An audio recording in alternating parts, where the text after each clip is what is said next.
DS judicial academy में अभी अभी जो टेस्ट खत्म हुआ है, जो भी बच्चे टेस्ट दिए हुए हैं उनका ओरल टेस्ट होने वाला है। एसआर एक्ट और बीएनएसएस पर जो क्वेश्चन पूछे गए हैं उन क्वेश्चनों के बारे में ये मौखिक क्या जानते हैं। सबसे पहले निधि बताना है कि सम्मन मामला क्या है, इस पर जरा बताइए। सर, सम्मन मामला की परिभाषा भारतीय नागरिक सुरक्षा संहिता की धारा 2X में दी गई है, जिसके अंतर्गत सम्मन मामला एक ऐसा मामला होता है जो किसी अपराध से संबंधित होता है और वारंट मामला नहीं है। अर्थात जो 2 वर्ष या 2 वर्ष से कम की अवधि के जो मामले होते हैं वो सम्मन मामले होते हैं। तो मामला बताइए, वो आईपीसी में हो, सम्मन मामला। सर, भारतीय नागरिक सुरक्षा संहिता में चोरी का अपराध जो है वो सम्मन मामला होगा, क्योंकि इसमें 1 वर्ष का कारावास दिया गया है। जी सर। बैठिए। सम्मन मामला निधि ने बताया है। दूसरा क्वेश्चन, कासगंज क्वीन, रेडी? आप वारंट मामले पर प्रकाश डालिए कि बीएनएसएस में वारंट मामला क्या है। सर, बीएनएसएस में वारंट केस का मतलब होता है वो ऑफेंस जिसके लिए 2 साल से ज्यादा की पनिशमेंट प्रोवाइड की गई है, जो कि एक्सीड करती है डेथ पनिशमेंट तक के लिए। तो वारंट मामले में तो कोई मामला ऐसा आईपीसी का बताओ वो वारंट मामला हो। Sir, death. Yes sir. Sir, murder. कितना है सजा? सर, लाइफ इम्प्रिजनमेंट और डेथ पेनल्टी तक के लिए। निगम, आप जरा सा प्रकाश डालिए। कोर्ट की कार्यवाही 2 तरीके से होती है, एक होती है एफआईआर से और एक होती है कंप्लेंट से। कंप्लेंट क्या है इसके बारे में बताइए। सर, कंप्लेंट बीएनएसएस में 2H में डिफाइन किया गया है और कंप्लेंट एक ओरल और या तो रिटन स्टेटमेंट होता है जो हम मैजिस्ट्रेट को देते हैं किसी भी ऑफेंस के अगेंस्ट, कॉग्निजेबल और नॉन कॉग्निजेबल ऑफेंसेस में जो होता है उसके लिए। कंप्लेंट मजिस्ट्रेट के साथ। जी सर। संदेह और असंदेह दोनों में होगा। जी सर। सम्मन और वारंट दोनों में होगा कि नहीं? सर, सम्मन में नहीं, वारंट में हो। वारंट मामले दोनों में होगा। हाँ। ब्रिजेश एक बहुत बढ़िया एक्ट बनाया गया जिसका नाम है स्पेसिफिक रिलीफ एक्ट। जब कहीं रिलीफ नहीं मिलती है तो हम यहाँ पे आते हैं। यह जो एक्ट बनाया गया है ये सिविल पर अप्लाई करता है कि क्रिमिनल पर? सर, ये सिविल पे अप्लाई करता है। सेक्शन 4 में दिया गया है कि ये केवल सिविल पे ही अप्लाई करेगा, क्रिमिनल पे अप्लाई नहीं करेगा। चलिए दूसरा बताइए। स्पेसिफिक रिलीफ में स्पेसिफिक रिलीफ से मतलब क्या होता है? सर, स्पेसिफिक रिलीफ एक ऐसा रिलीफ है जो स्पेसी में दिया जाता है, जिसका मेन मोटिव होता है ऑब्लिगेशंस को फुलफिल करना। इसी को सर स्पेसिफिक रिलीफ कहते हैं। इसमें कोई प्रिवेंटिव रिलीफ वाले प्रावधान है? कहीं धारा है जो प्रिवेंटिव रिलीफ, निवारक अंतोष देता है? यस सर, प्रिवेंटिव रिलीफ दिया गया है। सेक्शन 36, 37, 38 से जो आगे हैं उस सब में दिया गया है, जिसमें टेम्पोररी इंजंक्शन दिया गया है और परपेचुअल इंजंक्शन, मैंडेटरी इंजंक्शन, ये सब दिया गया है सर। तो इस पर निवारक अनुतोष पर कोई प्रॉब्लम पूछी जा सकती है आपसे? आप बड़े अच्छे दोस्त हैं तीनों लोग। इन्हीं तीनों में से मान लीजिए कोई एक, आपके अलावा कोई एक दोस्त ऐसा है, ये हिंदू होते हुए भी चुप्पे से किसी मुस्लिम की शादी करने के लिए आगे बढ़ रहे हैं, बाकी दोनों को नहीं बताते हैं, और आपको ये जानकारी होती कि मुस्लिम से शादी करने जा रही है और आप चाहते हैं ये ऐसा ना करे, तो क्या आप कोई एसआरए में प्रिवेंटिव रिलीफ पा सकते हैं कि नहीं? और अगर ये दोनों में से ये ना होते और कोई ऐसा होता जिससे आपकी मैरिज हो चुकी हो और वो जो है दूसरे से शादी करने के लिए कह रहा हो कि आप अब बहुत आश्वासन दिया, अब आपको नौकरी नहीं लगी, मैं दूसरे से शादी करने जा रही हूँ, तो वहां आपको एसआरए एक्ट में कोई रिलीफ मिल सकती है? यस सर, इसमें परपेचुअल इंजंक्शन हमको मिल सकता है, क्योंकि सर ये बाइगेमी का ऑफेंस हो जाएगा अगर वो दूसरी शादी करेंगे तो हिंदू मैरिज एक्ट के अकॉर्डिंग। दूसरी बात नहीं, बस उनको शादी करनी, क्योंकि आपको नौकरी लगने में देर होगी, आपको मिलेगा रिलीफ। सर मतलब मेरी वाइफ है। हाँ, आपकी वाइफ है, आपकी शादी उनसे रुक चुकी है, वो दूसरी शादी करने जा रही, क्योंकि आप बेरोजगार हैं तो करें हम आपके अलावा दूसरे से शादी करेंगे, तो आप उस शादी को रुकवा सकते हैं। यस सर, रुकवा सकते हैं। कौन सा रिलीफ लेंगे? सर इसमें परमानेंट इंजंक्शन, परपेचुअल। हाँ, जल्दी जल्दी वाला ले लीजिए ना। टेम्पोररी, टेम्पोररी तो मिल ही जाएगा। टेम्पोररी मिलेगा, मांगेंगे कि नहीं टेम्पोररी?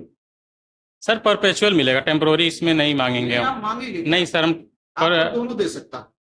सर हम परपेचुअल मांगेंगे, टेम्पोररी नहीं मांगेंगे। नहीं, परपेचुअल तो इंजेक्शन परपेचुअल। बैठिए।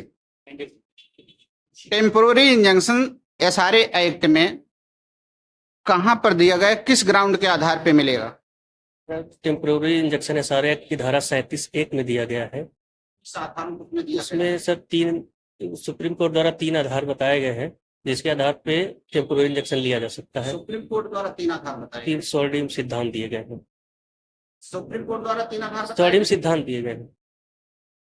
आधार कहाँ पे बताए गए? आधार sir CPC order 39 rule 1, CPC order 39 rule 1 में। कौन कौन आधार है? सर उसमें आधार ये है कि यदि किसी पक्षकार को ऐसा लगता है कि कोई दूसरा पक्षकार ऐसी संपत्ति को हटा सकता है या बेच सकता है या उससे नष्ट कर सकता है, तो वो टेम्पोररी इंजेक्शन ले सकता है। घोषणात्मक डिक्री के बारे में कुछ पढ़ा है? अगर आपने किसी लेडीज को बिना शादी के ऐसे ही रख लिया है और 10-15 साल बीत गए हैं, 20 साल बीत गए हैं, लोग कह रहे हैं ये आपकी पत्नी नहीं है, तो एसआरए एक्ट में जा सकते हैं कि नहीं कि हमारी पत्नी सरकार घोषित करे, न्यायालय घोषित करे? प्रावधान है? नहीं है ना? तो 34 क्या है? विधिक हैसियत है नहीं उसमें, लीगल करेक्टर? वही तो सवाल इनसे पूछा गया था। विधिक हैसियत घोषित करने के लिए जा सकते हैं कि हमारी पत्नी की इनकी घोषणा कर दी जाए।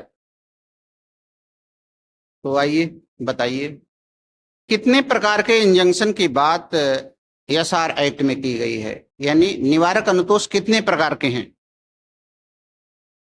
नाम बताते जाइए, संख्या नहीं।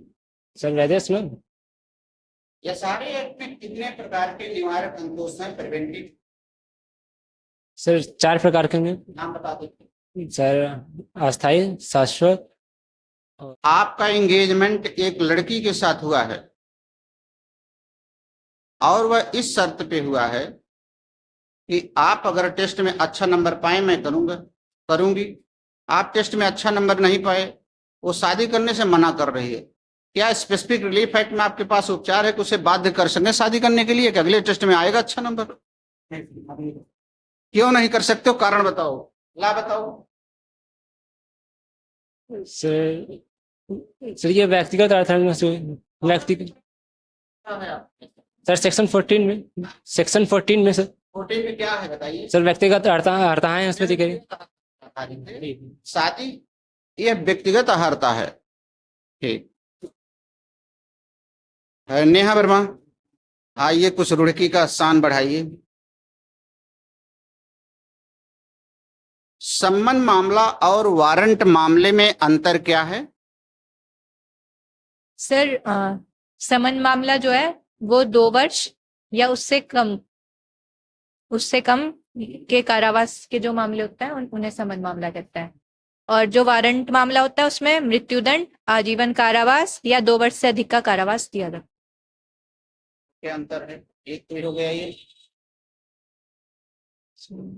सर समन मामले कम गंभीर होते हैं, जैसे साधारण चोट का मामला। हाँ। और वारंट मामले ज्यादा गंभीर होते हैं, जैसे हत्या से संबंधित मामले।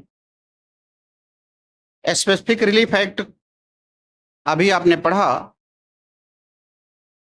स्पेसिफिक रिलीफ एक्ट के तहत क्या कोई क्रिमिनल मामले की रिलीफ मांगी जा सकती है? सर स्पेसिफिक रिलीफ एक्ट की धारा 4 कहती है कि व्यक्तिगत सिविल अधिकारों में ही विनिर्दिष्ट अनुतोष अधिनियम का पालन किया जा सकता है, दंड विधि में नहीं। बैठ जाओ। अगर विधि की प्रक्रिया के खिलाफ आपको किसी अचल संपत्ति से वंचित कर दिया जाए तो एसआरए एक्ट में अपनी अचल संपत्ति में वापस जाने के लिए क्या कोई प्रावधान है? सर ये धारा 6 SRA एक्ट में प्रावधान। 6 एसआरए एक्ट में तो पहले प्रश्न का उत्तर यही तो था। धारा 6। तो ऐसी दशा में कितने दिन के अंदर आपको छूट ला देना चाहिए? सर 6 महीना के अंदर सूट ला सकते हैं ऐसी दशा में। लेकिन किसके खिलाफ आप नहीं ला पाएंगे अगर वो बाहर किया जाए? सर सरकार के खिलाफ वाद दायर नहीं कर सकते हैं। नहीं कर। जी सर। इस एक्ट में कोई जजमेंट आता है तो क्या उससे अपील होगी?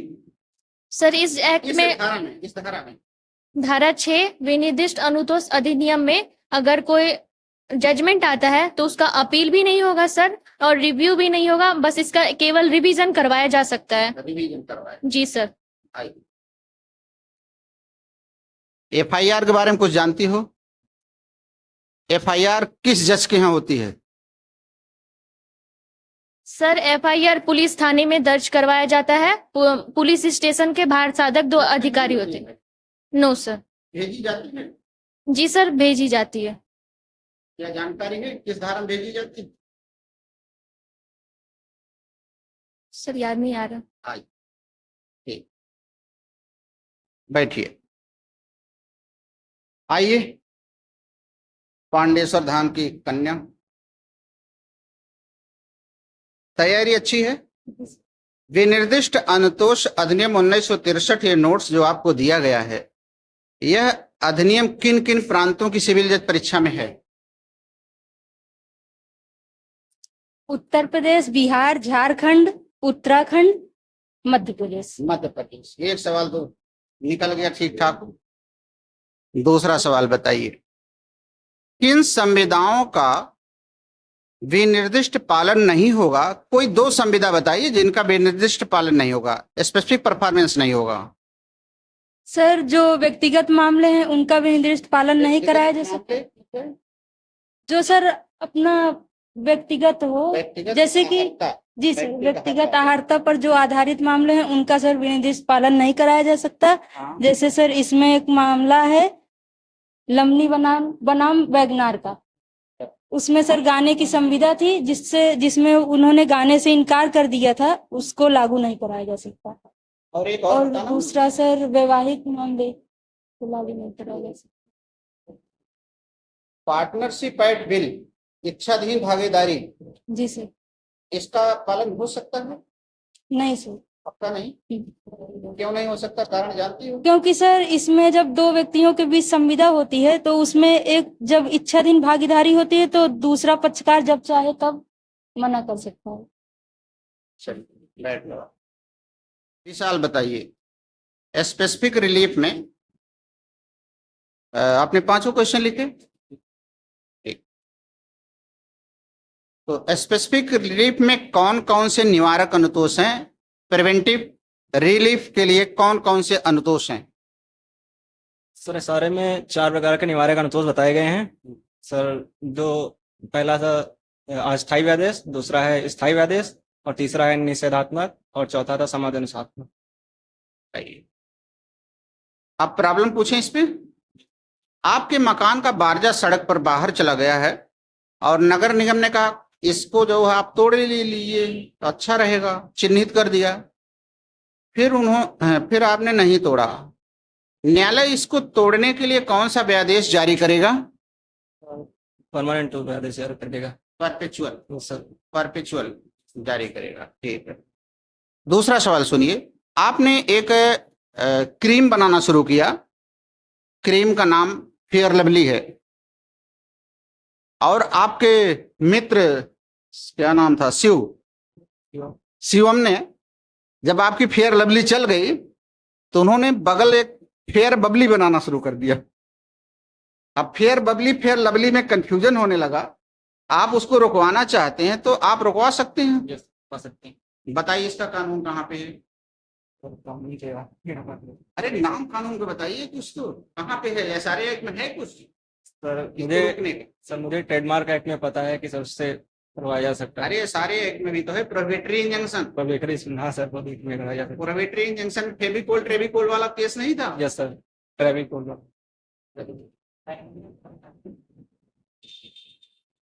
कंप्लेंट किसे कहते हैं ये बताइए। कंप्लेंट सर कंप्लेंट को बीएनएसएस की धारा 2S में परिभाषित किया गया है। जो सर जब कोई अपराध होता है तो मजिस्ट्रेट समक्ष ऐसी सूचना की जाती है जिसमें सर कार्यवाही की दृष्टि से, और इसमें पुलिस रिपोर्ट शामिल नहीं है। Yes sir. आइए, मजिस्ट्रेट कंप्लेंट लिखता है। एक तो एफआईआर लिखी जाती है और एक कंप्लेंट लिखा जाता है। दोनों में इन्वेस्टिगेशन होता है। दोनों का इन्वेस्टिगेशन का तरीका अलग है कि एक ही है? अलग अलग है। तो कल तो ऐसा अलग कोई पढ़ाया नहीं गया अलग अलग। कंप्लेंट है सर वो संज्ञेय और पुलिस तो इन्वेस्टिगेशन जब करेगी तो उसी धारा में करेगी जिसमें उसमें। चलिए एक क्वेश्चन बताना है तुमसे कि पुलिस कब इन्वेस्टिगेशन से मना कर सकती? हम इन्वेस्टिगेशन नहीं करेंगे, ये बताओ जरा। सर ऐसे कुछ मामले होते हैं सर जिसमें पुलिस इन्वेस्टिगेशन से मना कर देती है, जिसमें सर विवाह के कुछ मामले थे उदाहरण में। और अरे कल जो आपने पढ़ा क्लास में बताओ ना। 2 मामले थे जिसमें मना कर रही थी। याद नहीं आ रहा सर। एक तो कम गंभीर मामले थे, हाँ सर, एक में नामजद एफआईआर FIR थी। किसी के नाम जब FIR हो जाती। What do you know about execution? CPC में what do you know about execution? Sir, execution means it is the process where the decree or order is enforcing the decree or order passed by the court. Sir, when the decree or order is passed and the judgment debtor does not obey the decree or order, then the execution process has been done by the court. Executing court is same court who is passed decree or any maybe other court? Sir section 38 में बताया गया executing court कौन से होते हैं। तो executing court which the decree, executing court वही होते हैं जो डिक्री और ऑर्डर पास करते हैं, या फिर जिनको डिक्री और ऑर्डर ट्रांसफर किया जाता है मतलब पास करने के लिए, वो भी होते हैं एग्जीक्यूटिव कोर्ट। एग्जीक्यूटिव कोर्ट में भी पास्ट डिक्री और transferee court. Very good. CPC में interpleader suit, do you know interpleader suit? तो what do you know about interpleader suit? Sir, interpleader suit is a suit is not between the plaintiff and the defendant. It is between the defendant and defendant only. And in this suit, the plaintiff claim no interest therein other than charges or cost. Do you know provision? Yes, sir. Sir, Order 35 CPC, Order 35 CPC and Section 88 of the CPC is related. Fine है sir, thank you. बैठ जाओ। अर्पिता यादव, शायद ही इस coaching में इतना ज्यादा copy कोई लिखा हो, और विषय तुम्हारा थोड़ा टफ है, फिर भी आप रेंट पे जिस कमरे में रह रही हो, अगर मालिक रेंट कंट्रोल एक्ट आप लिख रही हैं ना? हाँ, रेंट कंट्रोल एक्ट यूपी का एक ऐसा विषय जिसकी वजह सिलेक्शन भी रुक जाता है, कम हो जाए। तो जिस कमरे में आप रह रही हैं उस कमरे का मकान मालिक रेंट लेने से मना कर रहा है, और आप लीगल हैं बिल्कुल, लेकिन वो नहीं ले रहा है ताकि मैं इनको निकाल सकूं। अगर वह रेंट नहीं ले रहा है तो आप रेंट कहाँ जमा करेंगे? क्या प्रोविजन है इसके बारे में? सर, उत्तर प्रदेश शहरी भवन अधिनियम 1972 की धारा 30 के अकॉर्डिंग अगर भवन स्वामी के द्वारा किराया लेने से इनकार किया जाता है तो न्यायालय में जमा किया जाएगा। और अगर भवन स्वामी के स्वामित्व के बारे में अगर विवाद है तो ऐसी दशा में भी न्यायालय में किराए पे जमा किया जाएगा। कौन सा एक्ट आपको देता है अधिकार? उत्तर प्रदेश शहरी भवन अधिनियम 1972 सेक्शन 20 30। 30। मकान मालिक किसी भी किराएदार को रेंट कंट्रोल एक्ट में 2 तरीके से निकाल सकता है। एक तो सिविल न्यायालय के समक्ष मुकदमा दायर करके, और एक रेंट कंट्रोल अथॉरिटी के समक्ष। 2 प्रोविजन हैं, रेंट कंट्रोल अथॉरिटी के समक्ष या सिविल जज के समक्ष। सिविल जज समक्ष जब मुकदमा आता है तो बहुत सारे ग्राउंड हैं, उनमें से पहले ग्राउंड के बारे में आपका क्या क्या कहना है? पहला कौन सा ग्राउंड है जिसके आधार पर निकाला जाएगा? अगर किराएदार जो है वो 4 महीने तक किराए का भुगतान नहीं करता है तो भवन स्वामी द्वारा 1 महीने की नोटिस देकर उसको बेदखल किया जा सकता है किरायाधीन संपत्ति से। एक ही महीने है ना? हाँ, 1 महीने। कि 30 दिन है? नहीं, हाँ 30 दिन। 1 महीने 30 दिन ही हुआ क्या है। अंतर है दोनों में? अंतर नहीं है, क्या है? अंतर नहीं है। दोनों नहीं, अंतर तो है। एक महीना 30 दिन में, कोई 31 दिन का, कोई 28 दिन का, तो अंतर तो है ना? ठीक। हाँ, तो क्या पहला ग्राउंड है एक बार फिर से? 4 महीने तक अगर किराया नहीं दिया गया है तो इस 1 महीने की नोटिस देकर भवन स्वामी के द्वारा बेदखल किया जा सकता है उसको किरायाधीन संपत्ति से। 1 महीना बोल रहे हो ना? हाँ, कि 30 दिन? 30 दिन भी, तुम तो बोल रहे हो सही क्या? मतलब 1 महीने। 1 महीना 30 दिन? 1 महीने। चलिए बैठिए।